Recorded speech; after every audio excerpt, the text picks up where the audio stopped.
Good morning, everybody. Al Stefanelli here for BoqueteNOW Talk Radio on 103.3 FM Radio Cherokee. We are sponsored by Big Daddy's Grill, Boulder 54, and the new Tap Out Sports Zone. If you haven't been down to the Tap Out Sports Zone, well, you're missing something pretty special. There's a lot of stuff going on down there, and from what I hear, the rumor mill has it that the Tuesday night trivia is going to be moved over there starting next week. I think that's what I heard, and I'm pretty sure that's true. Big Daddy's Grill, as you know, is a great place to eat in Boulder 54. Well, whenever you have a special occasion and you want some really, really good food, head on down there. Again, the show was sponsored by all those three places, and the what I like to call the Chris Young Empire. He's the godfather of promotion and sponsorships around here, and if you don't know him, he's a wonderful person. We have in our studio today, our studio being this wonderful RV called the Roadrunner, Molly Traynor. Hello, Al. Thank you for having me. Excuse me. And she's with Basura Busters, and we're going to talk to her in a minute. First, there's a couple of things that I want to let you all know about. There's a week-long tide and flood alert, and it's a maximum tide prevention alert was issued by Cineproc, the Civil Protection System, this past Thursday, and it extends to next Thursday on the 5th. And according to their statement, the maximum flood level is going to reach about 5.6 meters or close to 20 feet. So Cineproc's asking the population to maintain preventative measures since, coinciding with the rains, the levels of the rivers and streams could be increased, causing flooding in risk areas. So they recommend that you keep children and elderly adults under surveillance. Turn your power off, obviously, if you get water in your house. That should be a no-brainer in case of flooding. And evacuate high areas immediately, and fishermen must use navigation equipment and vests. And they also ask people to avoid crossing rivers and streams that are higher than knee level. And I know you've probably heard all this before, but it's always worth, reminding you that moving water, even if it's only a foot high, can move your car. So just, something that affects us here at Radio Cherokee. A little while ago, I said maybe about a month ago, one of the deputies in the government put out this draft that affected journalism and how freedom of speech in this country affects how things are reported and things that we talk about on the radio. And the Forum of Journalists for Freedom of Expression and Information has announced that after meeting with Deputy Correa that she's made the decision to withdraw this bill, whose draft, which she had circulated the draft among the media. And this caused some restlessness. According to the statement issued by the Forum, the deputy said that her initiative didn't seek to generate controversy, which it did, but much less affect the work of journalists or journalism. And it was supposed to enhance the profession. And I haven't read the draft myself, but I do have a profound respect for the Forum of Journalists for Freedom of Expression and Information. Being a journalist and an old newspaper and radio man, I totally understand that. Anyway, the draft, by which journalism is established as a liberal profession and the exercise is regulated, was only submitted for consultation, and it wasn't submitted to any instance in the National Assembly. And the union said that it does respect the right of every deputy to present the bills that they deem necessary, but the right to warn the proponents of such initiatives will always be exercised, and the firm commitment to safeguard everything related to the defense of freedom of expression and information. That's a mouthful right there.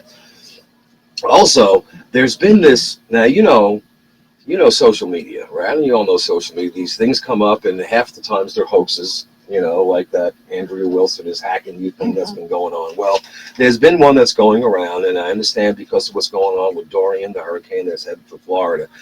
This might seem of some concern, but the warning for a typhoon hitting Panama is fake, all right? The Panama Civil Protection System, Cineproc again, has squashed some fake news reports circulating on social media that Panama is about to be hit by a typhoon.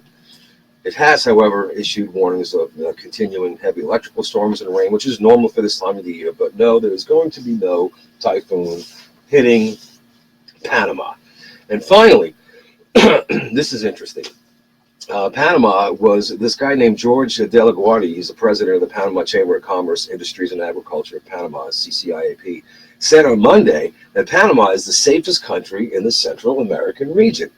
He was answering questions about the negative perception that some people have on the issue of security here. So De La Guardia said that these are issues that can definitely be improved, but he thinks the government is working on that, and Minister Orlando Mirones is very focused on the issue of security. So he's holding these meetings, these very productive meetings with the president and with the administration to address the issues. Says the government is focused on security issues, and there is a weekly meeting with different commissioners, and this is definitely an issue that doesn't stop.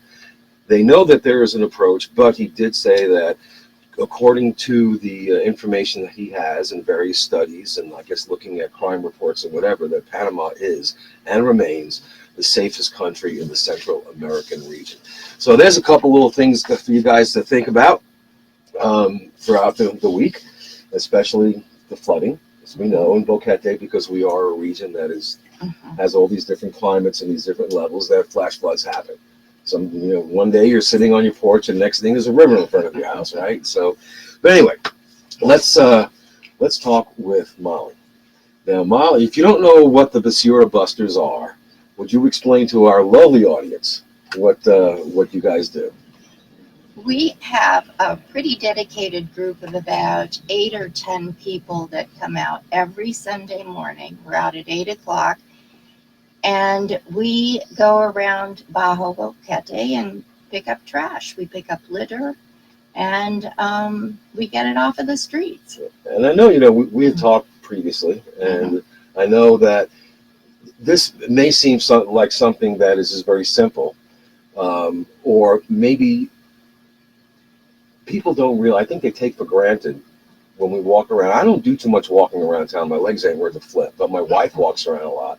We have 2 little dogs, and she takes them around. And we've just recently moved into Bajo last month. We were up at Alto, way south, past San Francisco. And I think people take for granted that there's very little trash on the street. And it doesn't just disappear by itself. No, it doesn't. And we have a municipal trash company that comes around and collects from our little bins and whatnot. But I have been, and we talked about this earlier, I've been to a lot of little towns here in Panama, from mainly from the peninsula, Azuero Peninsula, all the way up to even Bocas. And the first thing that I notice is garbage. I was born and raised in New York City. And you kind of get used to it's just a thing. Wherever you go, there's going to be garbage. So it seems to me to be a thing for me. Say, oh, this is pretty clean. This is trash. And Boquete is really clean. It is. It's supposedly the cleanest town in Panama. And I was just telling you earlier that when my husband and I drove across the Pan American Highway from Panama City to David and then Boquete, we saw in a lot of the bus stops literally trash knee deep. And it's not like that in Boquete. No, it is not. There's a lot of people that are pitching in and helping to get Boquete cleaned up. Now, one of the things that I have noticed, and I know that when things are done visibly in the community, people notice.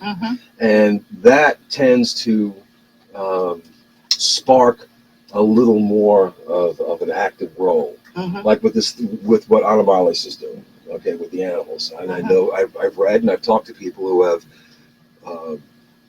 because of what they're doing, they have taken a role in the community to maybe, try to get some of these animals over to the spay and neuter clinic. Well, what I've noticed is that I sit in, because I'm, an older guy, I sit in my front porch and I watch the cars go by and whatnot, but I see people during the middle of the week, they'll walk by the house, and if there's a piece of litter, they pick it up. Yes. And they'll throw it in the nearest trash receptacle, which on the one hand, okay, I have a very small trash receptacle, and by the time my trash... I put things in there. You put things in there, but, I'm thinking to myself, I'd rather people do that, because I have a storage building. I got to put my trash in there until the trash day comes. But it seems that what you guys have been doing how long have you been doing this? We've been doing, I started by myself about at the beginning of last year. And then it became kind of a group project about June last year. So we've been at it for over a year. And people see this. People see it. And one of the nice things, one of the questions that I get asked is, what do you do with the trash when you pick it up? And we each head out at about 8 o'clock in the morning with 4 trash bags, each of us. And when we fill a trash bag, we will go to a particular homeowner and say, may I put this in your deposito? And they always say they're happy to have us pick the trash up in front of their house and deposit the trash in their deposito. Yeah, if I had a bigger I have this tiny little I trash, know. and it's weird because my house is pretty big, Yeah. you know, comparatively, and I have this. It's about the size of a kitchen trash can, and my wife was like, maybe we should get some cans and secure them to the pole for extra trash. And I'm thinking about that. I said, well, you know, maybe we really don't have to because we have this little storage building. And I have a wheelbarrow in there to keep the critters out, and I just put it in there. But if I did, and if everyone did, or if a few people did, you can get a good size 30-gallon Rubbermaid trash can from Do It Center, probably for about $30 or $40. Probably, yeah. Grab a couple of those, right? You drill some holes in the side and chain them up to something, and that maybe put a sign out in English and Spanish, you know, deposit litter here. That would be great. You know? I think that's a great idea. And we're planning on going to David next week, and my wife and I were talking about that, so maybe we'll do that. And that would be a pretty good thing to do, because even if only 50 people in a town of, what is 7,000 or 8,000 people here, did that, people like me who live close to the main road, put a trash can out with a little sign on it.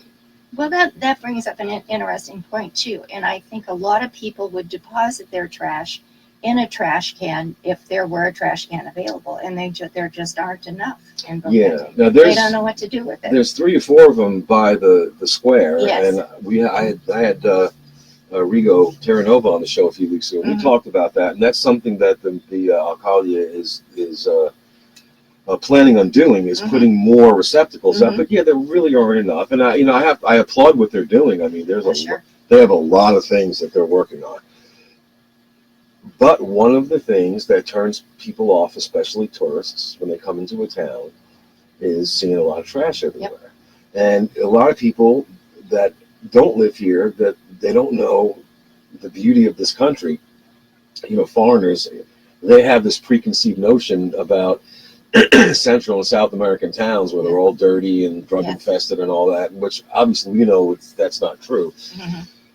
But when people come here, it's nice. One of the first things they notice is, wow, this is clean. Yes. You know, and I can envision a future here where, and they are going to be fixing the sidewalks. And by the way, I know it's very easy to, and there's nothing wrong with voicing your opinions, but what's going on with the water here? And as the water's been going out a lot, there's been a lot of pipes bursting. And those of you who are engineers are going to understand this, and maybe if you're not, you will too. But if you've got a water line that's got 3 or 4 weak spots in it, and one of those weak spots break, and you seal it, that's going to put pressure on the next one.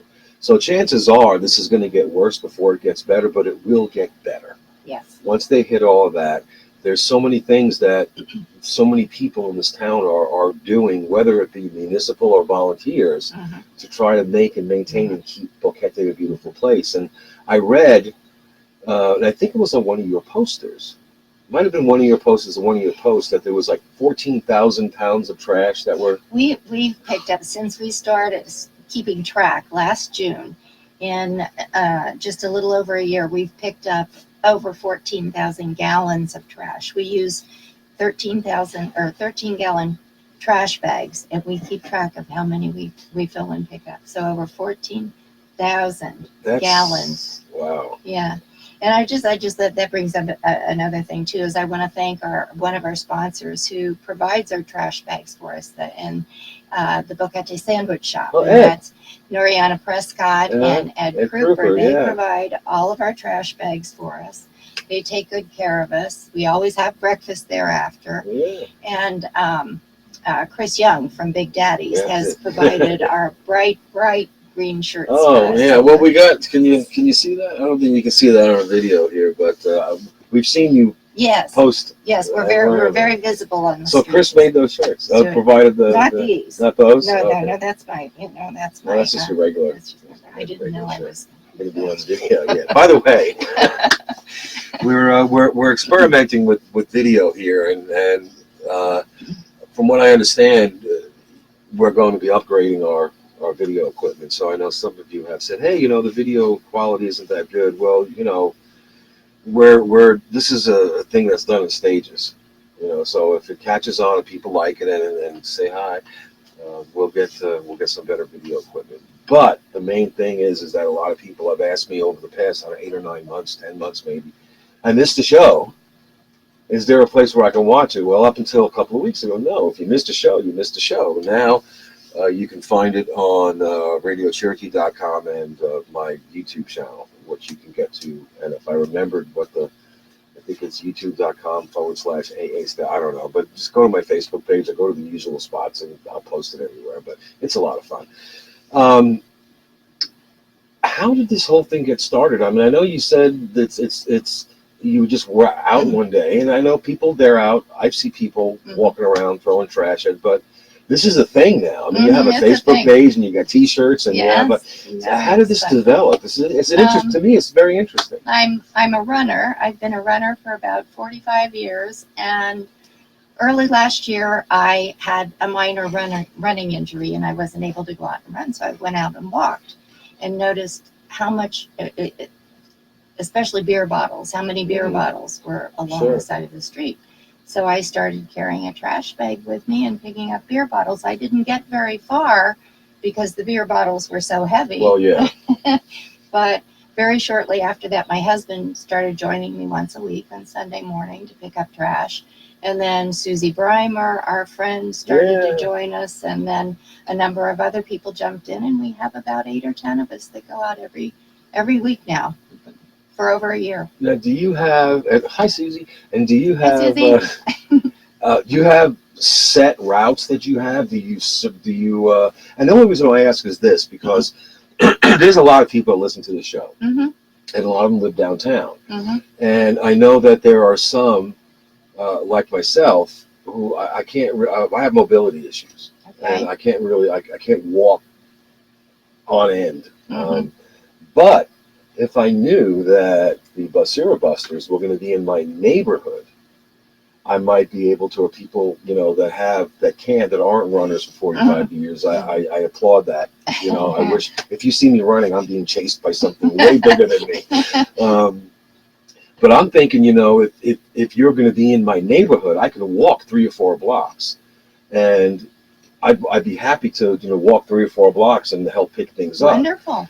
So if there is a set route you have, or neighborhoods that you go in, maybe if we let people know that along the way with the regular Basura Busters uniformed crew, you can get a few other people walking with you. That's a really good idea, and that's not something we've done yet because we haven't. If we had more people come out, I think we'd have to make some sort of a map and divide up the Boquete. But as it is now, we just all have our favorite little areas that we go to, and I'm always the last. I always say, where do you don't want to go? And that's where I go. But a lot of times we get all the way down. We start at the sandwich shop at 8 o'clock, and a lot of times we do get all the way down around by where you live. We just get most of Boquete covered with 8 people, but no specific routes. Well, I do. I have noticed that there are areas in town, and that are cleaner than other areas. And I had tried to figure this out. Is why does this happen? And obviously, the first thing that you might think of is, well, maybe it's the economic status, maybe it's a wealthier neighborhood, or maybe it's more Panamanians or more gringos. But though there's no mold, there's no set reason. I've been around neighborhoods that have very nice homes that have a lot of trash. I've been around local neighborhoods where it's very clean, and vice versa.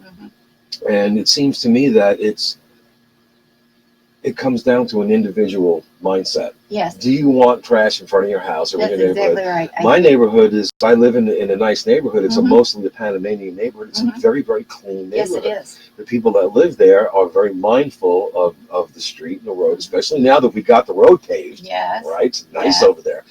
But that seems to be a mindset of the individual.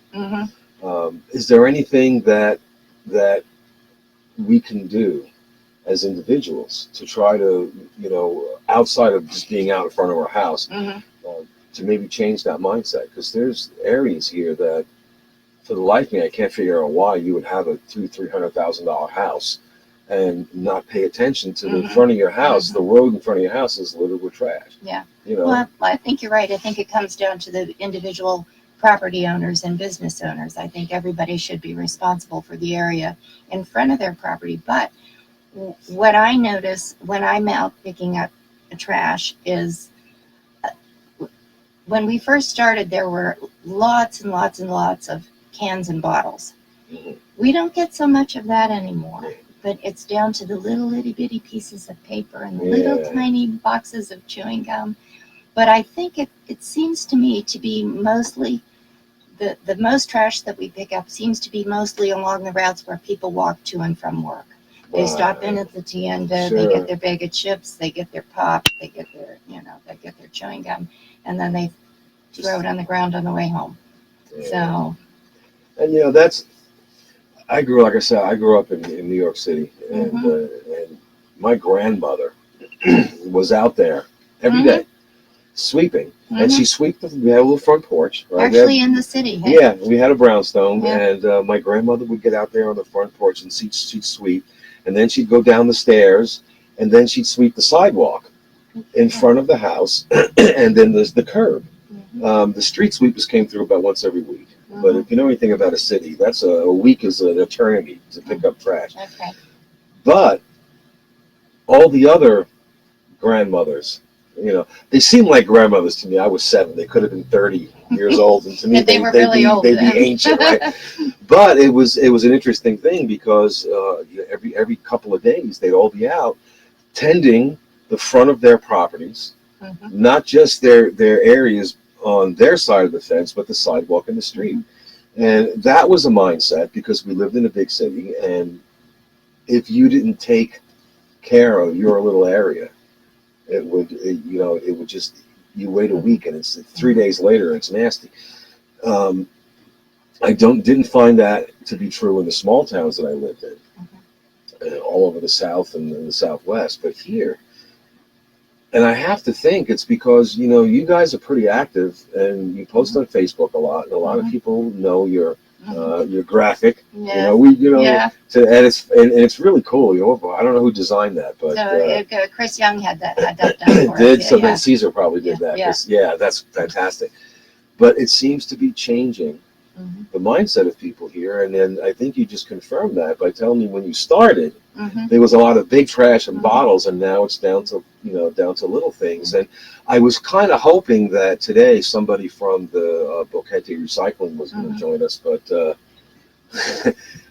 I know that some of them are out of the country right now, and I didn't have enough time to coordinate that. And I know they really wanted to come on, and they do a really good job with those cans and bottles. They do. And I have to think that there's got to be some sort of symbiotic relationship between the Boquete recyclers and the Basura Busters. Well, and that's something we'd like to work toward. Is we don't really have enough people now to separate the trash into recycling for the recyclers. We just pick it up and get it off of the street, and a lot of it's extremely dirty and nasty. So we haven't taken the bottles and cans to recycling. If we could get a few more people to come out with us, maybe we could make more of an effort to separate the recyclables and take it to recycling, because certainly having it recycled is better than putting it in the dump. Yeah, absolutely. So that's what we'd like to do. And we're going to talk about recruitment for Basura Busters in a great. minute. Right now, we're going to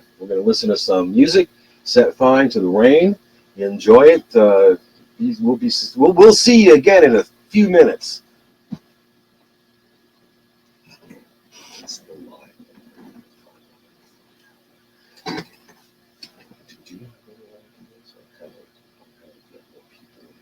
Aside from town, 15,000 people.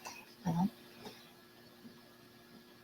I put it on my Facebook page. I put it on Boquete News, Boquete Community. We see so many people on our panels that say, I want to come out and help you. We say, okay, Sunday morning, this is what we're doing. We've got our last week, we had our first town meeting and join us. So lots of good stuff. His name is Embargo Orna. And seems to be pretty active in the community, so I'm thinking that maybe he could be HORNA. He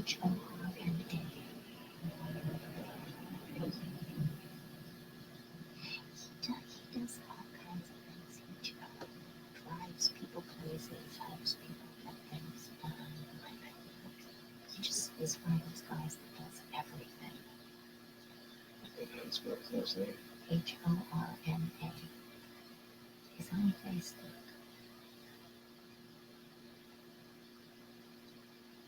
Yeah, yep.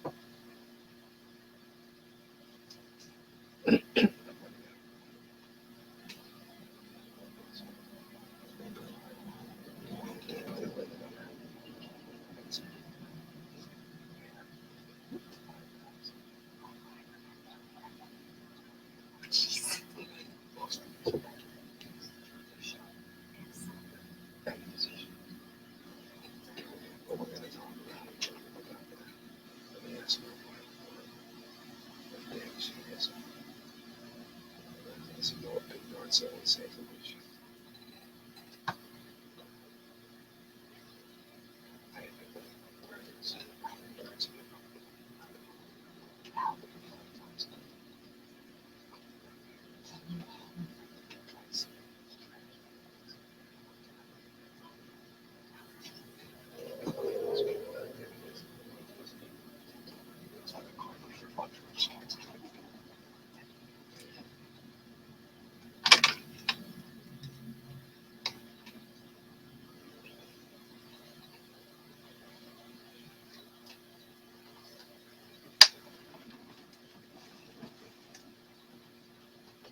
I'm certified in whole food plant-based nutrition, so if you ever want to talk about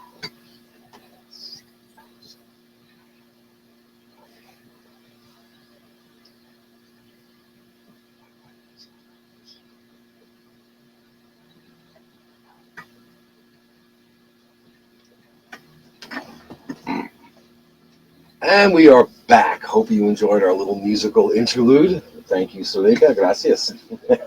She's our engineer. She does a really, really good job here. By the way, this RV is called a Roadrunner, and it's for sale. and it's just pretty cool. I mean, it's an older model, but it runs really good. So if you're looking for an opportunity, maybe a food truck or something like that, right? Yeah. You know, it'll work pretty good. But anyway, talk to Roger. Again, he owns the station, and he's every now and then I'll just remind people this isn't the movie 2012. This RV is actually for sale. But anyway, getting back to talking trash. Volunteers. I know there's so many. Good Lord, there are a lot of things to do here, aren't there? Yes. I mean, there's so many things to get involved in, and there are things that I guess could be considered more important, I guess, or maybe more not more important, but more pressing than others. I know that Boquete's taken a hit over the past several years as far as tourism goes. We all know that for whatever reason. There's a lot of reasons behind that, but I know the work that the mayor is doing and his administration is focused on trying to get the town back on the map as a destination place, and a lot of that has to do with the way the town looks, the roads, the infrastructure, and all that. And maybe one day you could convince the mayor to come out and pick up trash. That would be nice. Hear that that, would Rigo? be nice. Rigo, if you're Rigo. listening, you get our mayor out picking up trash. With an invitation. He's out there all the time, though. Just doing things. Stuff. I know. And I know that there's people who say, well, why? Because why not? There's an interesting paradigm between someone saying they're going to do something and actually doing it, Yes. and then making a public showing of it. Yes. And that's not, I've had an opportunity to speak to a few people, and it's not being done for pats on the back Mm-hmm. or as an ego-based. Look at me, I'm doing all Mm-hmm. this. This is because these are the issues that he ran on, and these are Yes. the issues that he got Yes. elected on, and now he's out there doing this, and it's of great interest when I see our town getting improved. Yes. And the mayor has been going around with these various volunteer groups, Mm-hmm. whether they be beautification or whatever. So we know that now it's probably a good time for him to get a 13-gallon trash bag and a little vest. When I spoke to Rigo, he said they would like to come out and help us pick up trash, Yeah. and he said it's not a political thing. No, it's not. They'd like to come out Yeah. and help us because they care. Yeah, and that's the bottom line. well, I think that's one of the reasons why volunteer organizations and charities here do better than they Mhm. do in a lot of other places. Yeah, and certainly picking up trash on Sunday morning is not a very glamorous job. So No, it's not. But you know We what get though, dirty. you get a good feeling out of it though. Yes. I know I go out in my front area there, Mhm. and where I live, where I live, I have I'm the last house on the road or the first house on the road, depending Yeah. on which way you're coming from. Yeah. And there's an empty lots, a Mhm. couple of lots next to me before you get up to the main road, and I notice that I see not a lot, but I see trash there. I see, and like you said, it's not big things like bottles and cartons, just little things, bubblegum wrappers, chip bags, Yeah. the occasional coffee cup. Yes. You'd think there was a Starbucks in town, right? And I'll pick stuff up around my house, just because Thank you. I'm that way. I don't want trash up around my house. But if somebody were to think that it was glamorous to pick up trash on a Sunday morning, and they wanted to help, Mm-hmm. how would they? Did it just show up? Did they have to contact you, or how does that work? They can either contact me through Facebook. I put out a reminder on Facebook every Saturday afternoon. I put it on my personal Facebook page. It's Molly Neal Drew Traynor. Molly Neal Drew Traynor. And I put it on Boquete Community and Boquete News, or they can just show up Sunday morning at the sandwich shop at 8 o'clock. Now, do they need to bring anything with them? Just wear old clothes, bring a pair of work gloves if they have it. I have a loaner t-shirt for anybody who comes out. So if someone, I have bags. so if someone officially joins the Basura Busters, will they get a T-shirt? They get their own They get their own t-shirt. You see that? Yeah, that's great. And I know Ed and Chris do a lot in this They do, community. yes. And I know Ed in passing, and we know each other, but I've known Chris for a long time, Yeah. and Chris is one of my closest friends here. Mhm. And I know that they have a vested interest, as do a lot of other business owners. Sure. In this community. And it's not just, obviously you want your town to be attractive to people come in. You do own a business, right? Yes, And your goal is Yeah. to end the day better than you started the day with. always. And there's nothing wrong with that. That's commerce. That's what Mhm. keeps us going here. Mhm. But those two guys do a lot in the community that's visible. And this to me is this and the recycling Mm-hmm. and the problem that we used to have with stray dogs. Mm-hmm. And I've only been here a year and a half, but I've talked to people like yourself who've been here for a long time, Yeah. 10 years, and tell me when they talk to me about the improvements they've seen over the years. And I know sometimes you Huge. can't see, huge. Yeah. Some what Chris was telling me, he's been here about as long as you have, Mhm, I maybe think even so. longer. Yeah.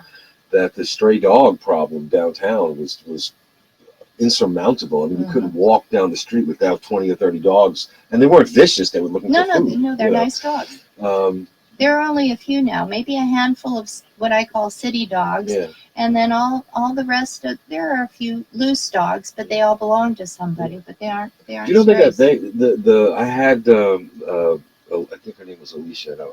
Alicia McGuigan. Yeah, and Ruby were on the show a couple of weeks ago, and they told me something that I didn't even know was a thing. Apparently, people have set up feeding stations. Yes.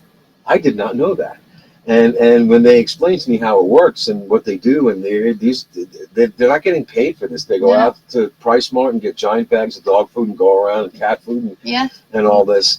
My And husband and I you have a feeding you station have a for feeding cats. seat. For cats. Wow, look at that! You see, We also have a foster dog right now. Yeah. We're trying to find a home for our foster dog. Well, we've adopted 2 rescues. Yeah. And Oh, we're, wonderful. We're at our You're at your limit. we're at our limit. Yeah, we've had at times a lot of dogs up in we were in Georgia.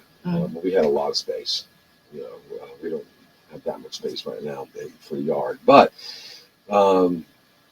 not to get off the topic, but this whole thing about the feeding stations fascinates me because they have tried to do this in towns that I have lived in, particularly in the American South, Southeast, and Southwest, rural areas, and it's always been squashed by the town. That they didn't want this, you know, and here, this is something that's promoted. Yes. Obviously. I think the people in Boquete, I think a lot of people have the attitude that they just want to put the strays down. Yeah, well, get rid of them. But here, I think people have the attitude that they're concerned about the welfare of the animals. They want them to be healthy and happy and maybe have homes. And that to me is you know, and where I lived, I lived in Alabama, I lived in Georgia, North Carolina, you know, out there. I lived out in Texas for a while and Nevada and whatnot. And it seems that, as you said, the answer to the strays always involves a rifle. And I've seen that happen, you know, and it horrifies me, you know, when I see someone as a stray and they just shoot it. And here, it's not like that. They're especially with the work that Ruby and Alicia have done, and then there's also Javier and Magali. They've been on my show 3-4 times already. And next week I have. Next week, let me make sure I get this right because trying to find stuff on my phone is an exercise in sometimes futility because I get so many messages here. Let's see. Next week on my show, I'm going to have. Where are you? There's Alicia. Oh, I can't. This is. Yeah, I'm sorry, everybody, for the radio silence here for a minute. But I'm really trying to make sure I get her name right because I've actually never met her in person. She's a Facebook friend. And they had just written this really cool article about her on Apple News about the insanity of staying in the U.S. She's with Salvadores, the Animales. I know. I'm sorry. Don't. I can't remember. I know, right? This is what happens when your brain. Oh, was it Mary Taft? Mary Taft. Okay. Yes, Mary Taft. I'm sorry, Mary. It's nothing personal. I've only had one cup of coffee, and she is going to be bringing in. I see. This is one of these things where I say to myself, "Al, you should have had this already planned." Someone named Delia. I don't know. She's part of that group too, and Delia Luciani, the CFO of Salvador. Okay. And one of my friends, and not just a Facebook friend, you know, a friend of mine named he's Hoovercamp, had pointed out these are some people you should have on the show because they also do a lot in the community, and I'm really excited to have her on the show, and I'm really sorry, Mary. Okay, well, just a little bit off track. Yes. Hoovercamp is a very, very generous person. Oh, he's he's fantastic. In fact, he just a little aside, contributed a week in his home in Bonaire to. I also work for Buenos Vecinos to one of our auctions, a charity auction, which my husband and I bought the week at his house in Bonaire. We just got back from there. It was lovely. Thank you, guys. Oh, yeah. I've been out to his place. I've been out there. I was out there about a month ago. That's fantastic.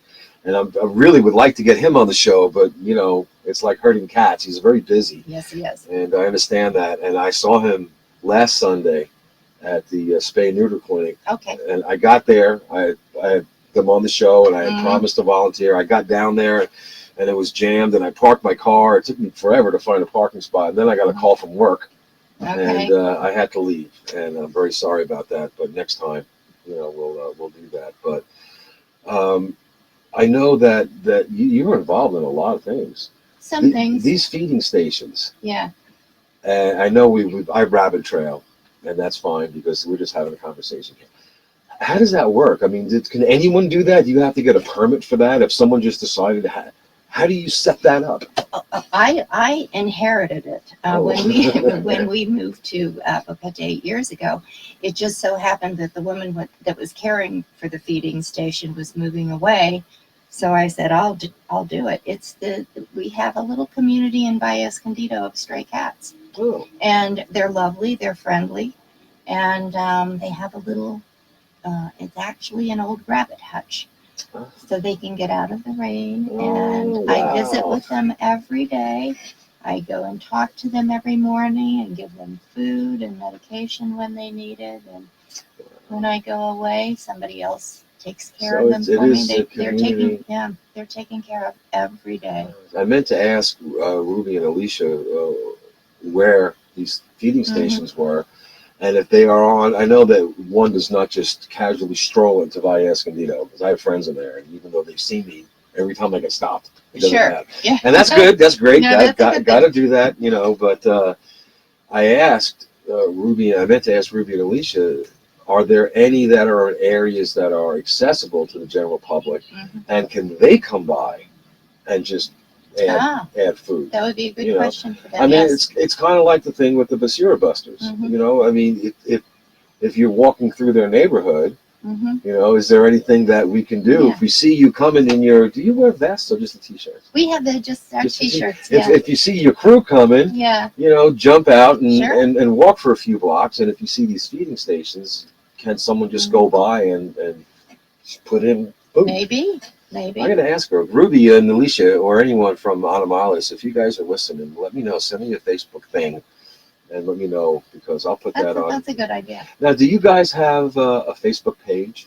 We don't have a Facebook page. No, I put everything on my personal Facebook page or on the Boquete News or community. Okay, so that's where they could. I could have.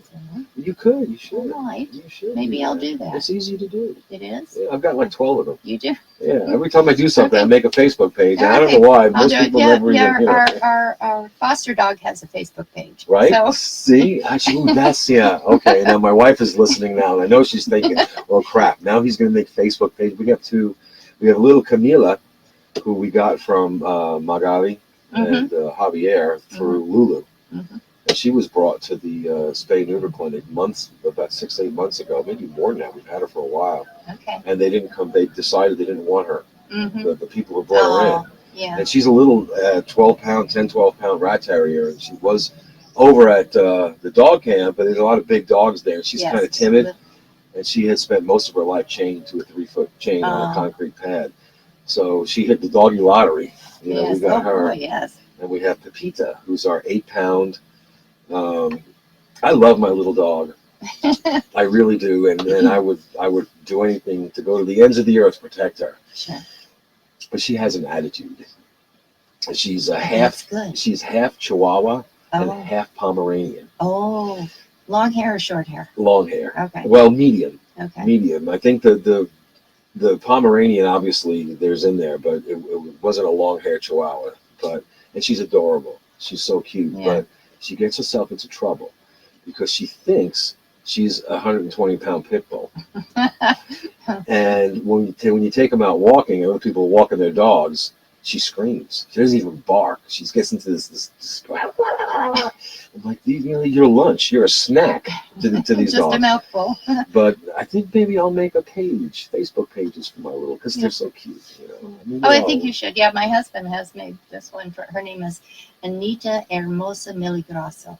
Oh, okay. Well, we just have Pepita and Camila, and it's they're a trip. It's funny because when we were in the States, we had multiple dogs, and they had gotten to be a pack, where they were, they really did everything together. And when we moved here, we could only take the one. Mhm. And when we got here, she didn't know what to do. She was just by herself. And, I'm out, I work all day, and, my wife's home, but she didn't have her pack. And when we got Camila, first couple of weeks were kind of rough. They were getting used to each other, but now you can't separate them. Yeah. Well, that's good. Yeah, so I think we'll do that. But all right, so Okay. we've got we got about 10 minutes left. Okay. And what I wanted to make sure that everybody knew who's Mhm. listening is that Basura Busters is a thing. It is a thing. And you do this every week. Every week, You start out from 8 o'clock from at 8 the o'clock. at the sandwich shop. About how long does We it? go from 8 to 10. Then we all go for breakfast. Oh, Mhm. it's a couple hours. 2 hours. You see, every Sunday. it's not all day. Mm-mm. Everybody, people watching, it's not all day. You see that? Pick it up. Yeah. Yeah, it's. I really, when I first contacted you, I know that. You're like, well, I don't know. We pick up trash. Yeah. But it's so much more than that, though. It's getting involved in community projects, and in community efforts, and things that help. They aren't just for one specific thing. And those are good. We have a lot of I've had people on here from the Handicap Foundation, from their Boquete Knitters and Quilters, and I try to have, for the ACCB has been on here several times. Hi, Joe. Hi, Linda. And these charities are wonderful, and Sure. they target specific things. Although this may be a charity or maybe a volunteer group for a specific thing, it targets the whole community. It does. And when we are out picking up trash, we get an awful lot of people that do, just people walking along the street will stop and pick up trash and put it in our bags. We get handshakes, we get hugs, we get thank yous, kisses on the cheek. Oh. Yeah. So people see what we do, and they do appreciate it. Any plans coming down my neck of the woods anytime soon? Sure, probably next week on Sunday or day after tomorrow. Day after tomorrow. We will get down that way. All right. Well, I will make sure that I am out Okay. in my front yard there. I'll holler at you when Yes. you go by. Well, I'll probably be outside. Okay. Figure somewhere about Okay. 8:15, 8:30. You'll probably. Oh, by the time we get down there, 9 o'clock-ish 9 maybe. o'clock. Yeah. Cool. I'll see if I might have some. I might have a surprise for you. You will? I might. I'll be there for sure. I might do. It's. I tell you what, though. In all seriousness, what I said earlier about people seeing what you're doing and that having an influence on what they do.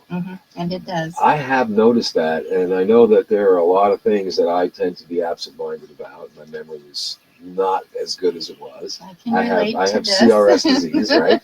But I do notice that, and I do notice, and it might seem trivial to be driving down the road and just watching someone walk and bend down and pick up a piece of trash. And my wife does it all the time. She carries a Mary Poppins bag, these giant bags, and then she's done that. She keeps bags in there with her. Good for her. And I know it's really easy just to, in passing, say, oh, well, not pay attention to it.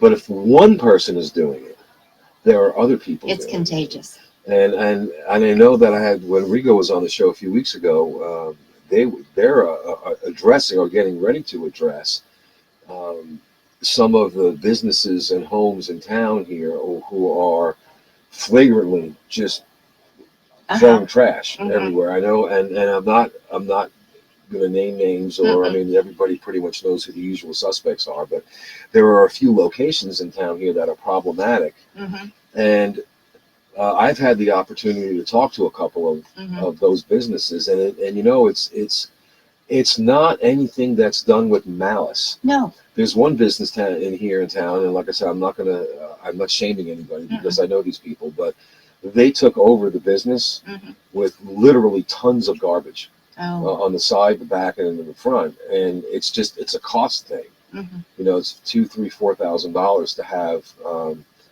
to have heavy equipment come in and move this stuff. Sure. But the town, the Rigo was telling me that they are exploring options for these people to help them, to help them clean up in front. So it's not just the the mindset that is being changed over individuals, but it's also the businesses that want to keep their, they're slowly realizing that, if there's 135 restaurants in this town, Mm-hmm. and if you walk by one, or if you go to one that's got trash in front of it, chances are you can within 5 minutes you can be to another one. Mm-hmm. I think people are starting to get this attitude that it's important to have a beautiful town. Yes, it is, and it is. Yeah. And a year or so ago, there was a particular business in Boquete that had a horrendous amount of trash. It was an unhealthy amount of trash that they were putting out by the street. And I talked to the owner and I said, "We are the Basura Busters. We will clean up your trash for you today, but I don't ever want to do it again." I said, "Please, from Don't make now me stop on, this car." I don't want to ever see this again." And he's been really good about it ever since. Maybe it just took a little reminder. And it might Traveling. be. Well, the thing is, I mean, you look at restaurants generate a lot of refuse. Yes, they do. And I look at some of the restaurants in town. For example, Big Daddy's Grill. Mhm. They got like 6 trash cans out Mhm. in front. Mm-hmm. And I know those guys over there. I've done a lot of work for them, and I'm there a lot. Okay. And they regularly take their trash and put it in the trash can. Mm-hmm. It never goes out on the street. It never goes out on the Mhm. road. It doesn't go in the back of someone's car. It goes in those trash cans. And it's the same thing over at the other places. And that's really good to see. Growing up in New York City, I've seen people just take trash cans from the trash bags. It's like they're doing a Glad commercial. Drop it Yes. from the second or third Oh. floor down the road. Just chuck it out their window. Oh. And that to me it's unnecessary. Well, and I had gone with a group of people for a meeting with the mayor to talk about all of this, and Nuriana Prescott from the Sandwich Shop Mhm. went along, and she suggested, because the restaurants do generate so much trash, that maybe the city could pick up trash at the restaurants more often every week, which would be a great idea. Yeah, I'm not even sure what day my trash comes, either Monday or Tuesday. Oh, and by Escondido, we've got twice a week. Oh well, So, yeah. Well, I don't think we don't- we have that time. Like I said, I usually end up having more trash than. But Yeah. here's another thing that I've Mhm. noticed. That I've noticed decrease even in the year and a half that I've been here is littering. Mhm. I've noticed now. Obviously, that's a big contribution to the trash that you pick up Mhm. is littering. Mhm. Some of it is comes from when the trash people come and they dump over it. But I've noticed a decrease in that. I haven't seen one of the towns that I was in about a year ago, a little more than a year ago. It was almost as if it was acceptable just to put your refuse Mhm. on the sidewalk or on that Mhm. little swale thing, Mhm. and not just cups. Mhm. And just garbage though, like food and Yeah. your stuff. And walking through this town, and I'm thinking to myself, it's just a mindset that it's okay to take something out of your wrapper and throw it on the ground. Mhm. And I don't see that. No, and I it don't was see very that much yet. like when I grew up in the 50s. We would have a piece of chewing gum and throw the wrapper on the ground. And I don't remember exactly when it happened, but there was some point in time where we learned that was not a good thing to do. Yeah. And that's what they're learning here now. Yeah, and for me, it was because we did that too.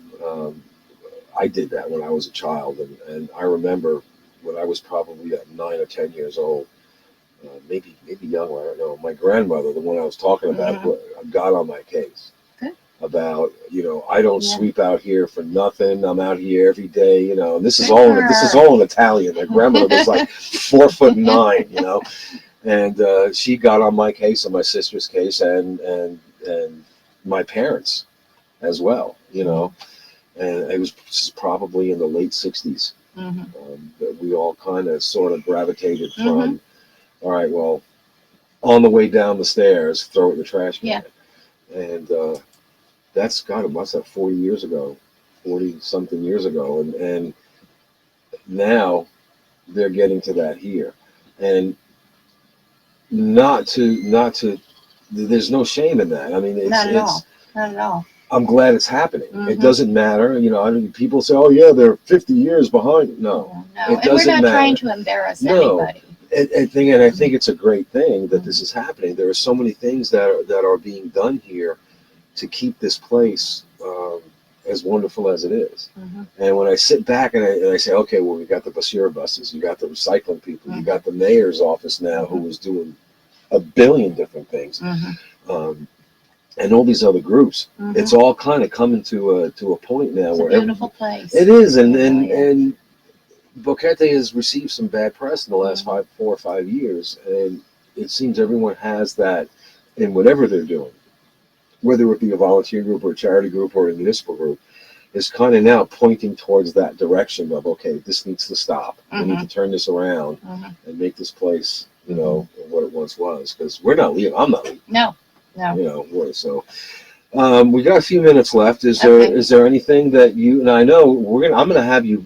I just found out, my friends, that she is a nutritionist, and I'm going to have you back on the show for that. Oh, that would be fun. Yeah, because I have a whole plethora of questions on this. I'm a diabetic, and I've had to completely change my diet, and I've done a terrible job of it. I have to admit, I love Hershey's, you know, but there are a lot of people in my close circle of friends and my expanded circle who have dietary restrictions, and they eat well.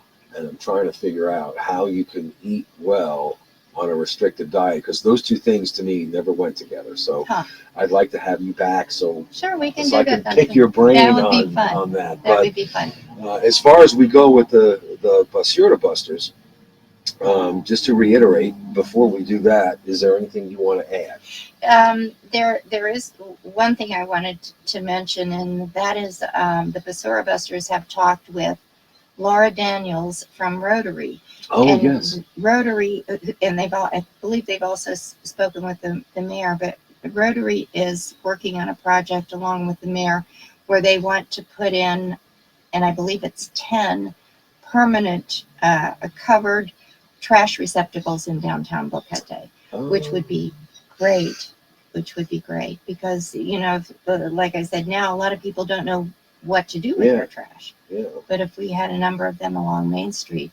Yeah, so I wind up, you know, and like I said, I don't do a whole lot of walking, but for me it's easier to find one place to park and then just do my shopping. Yeah. And I just tend to take my trash and shove it in my pocket, because you're right, there's no place to put it. And a lot of the stores, they have a little trash thing behind the counter, but it's not for public use. No. So I found myself stuffing my pockets with whatever I'm eating that I'm not supposed to be eating, like Hershey bars.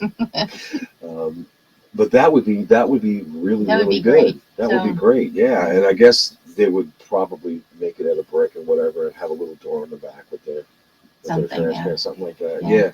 And, you know, I know it's kind of weird, you know, to have a whole show dedicated to but this is important. It is. You know, I mean, it's not just the way the town looks, but trash breeds disease. It does. Trust me, I've seen rats the size of my dogs in New York. But it breeds disease, and it doesn't smell nice, and you have rodents, and then the rodents get into the businesses, and if you're in a restaurant, well, now you have rats in your food. So there's a whole chain reaction that comes with it's good for businesses, it's good for health, it's good for tourism, good for everything. Yeah. So if you want to help out on a Sunday morning, head on down to the sandwich shop at 8 o'clock. 8 o'clock. And meet with everyone. There's about 8-10 people there. Yeah. And bring some gloves. Bring some gloves. Wear your old clothes. Wear your old clothes. And wear a hat. Bring a bottle of water if you want it. Yeah. You'll be out for about 2 hours. And then you go back and eat breakfast. We have breakfast at the sandwich. And they have a good breakfast. They have a very good breakfast. Yeah. And that's every Sunday from 8 to about 10. And it's good exercise. Yes, it is. And you're doing stuff for the town. Get your vitamin D, get some sunshine. Yeah, about a minute. Yeah, all right, we got about a minute left. Well, we're going to close the show. Thank you so very, very much. Thank you for having me. Coming on, and I look forward to having you back to pick your brain on food questions. We'll do it. You've been listening to BoqueteNOW Talk Radio on Radio Cherokee 103.3 FM. Before I go, I did want to let you know that on Sunday from 9 to 2 at the Santa Lucia Clubhouse, there's a Venti patio. It's going to be probably 15 vendors with a variety of food, clothing, and some craft booths from 9 a.m. to 2, again at the Santa Lucia Clubhouse. Entrance to the sale is free. Bring your appetite. There's going to be a lot going on there, so please patronize them. This has been BoqueteNOW Talk Radio. I'm your host, Al Stefanelli. We've been here with Ms. Traynor of the Basura Busters. We're sponsored by Big Daddy's Grill, Boulder 54, the Tap Out Sport Zone. We will see you next week with... oh gosh, I forgot her name again. Oh, I'm so Mary embarrassed. Taft. Mary Taft. Mary, I'm so sorry. You can smack me when you get here. We will see you next week. Paz buen dia, everybody. Thank you very much for listening. That'll be all for us. Have a fantastic day. Thank you.